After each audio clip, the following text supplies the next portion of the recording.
Shalom dan selamat pagi. Dari Bukit Sion Makale, kami menyapa Bapak Ibu, saudara-saudara dan anak-anak yang kekasih dalam Kristus. Kiranya kita semua tetap sehat, penuh sukacita, menyambut hari baru dan kehidupan baru karunia Tuhan bagi kita.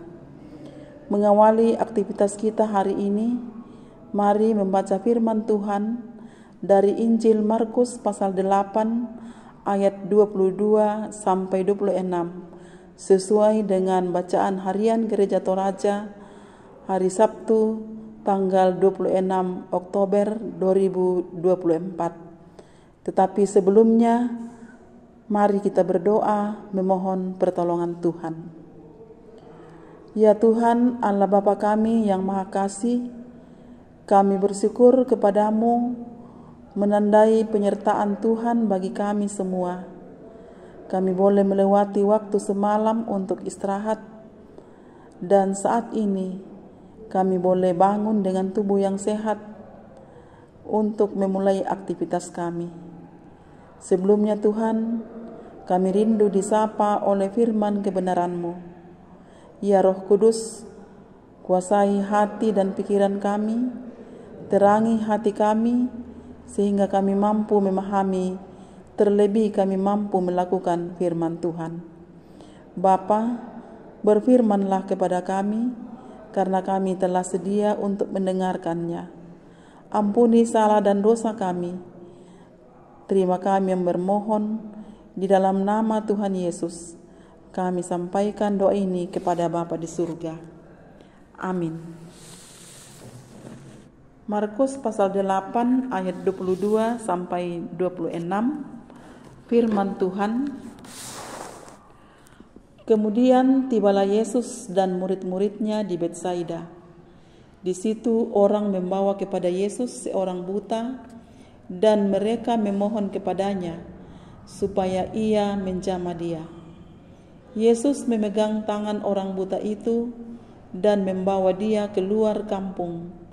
Lalu ia meludahi mata orang itu dan meletakkan tangannya atasnya dan bertanya, "Sudahkah kau lihat sesuatu?"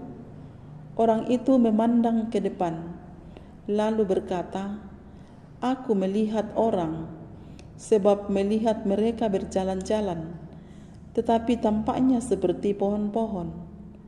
Yesus meletakkan lagi tangannya pada mata orang itu, maka orang itu sungguh-sungguh melihat dan telah sembuh, sehingga ia dapat melihat segala sesuatu dengan jelas.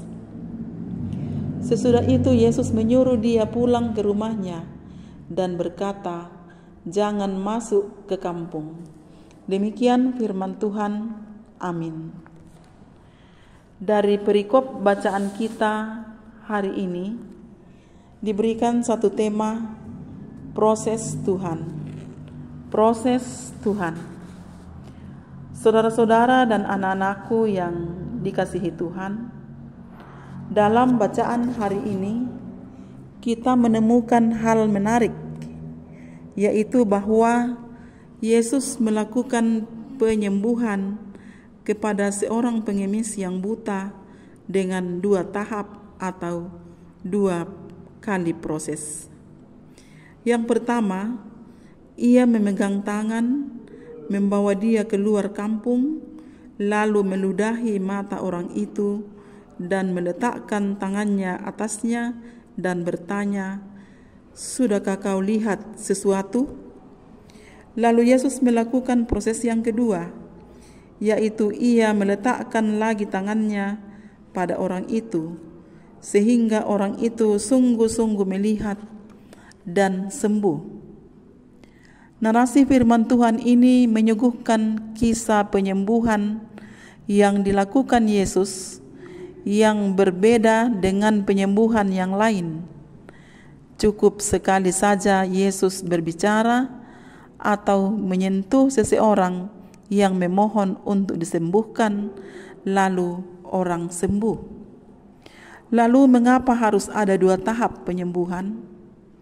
Sesungguhnya dua tahap penyembuhan bukan karena Yesus tidak mampu, tetapi firman Tuhan mau menyatakan kepada kita bahwa setiap persoalan yang kita jalani merupakan sebuah proses untuk menjadi lebih baik. Tuhan sedang memproses kita untuk menjadi baik. Poin proses Tuhan dalam bacaan ini penting bagi kita yang mungkin sering diliputi kekhawatiran, bahkan putus asa dalam menghadapi pergumulan dalam kehidupan.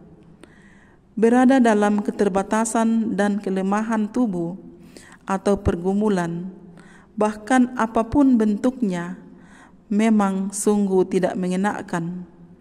Akan tetapi, jaminan proses pemulihan kita berada dalam tangan kuasa kasih Kristus. Jaminan pemulihan Yesus Kristus sudah dibuktikan melalui pengorbanannya di kayu salib. Ia mati dan bangkit dari antara orang mati demi kita umatnya yang percaya kepadanya.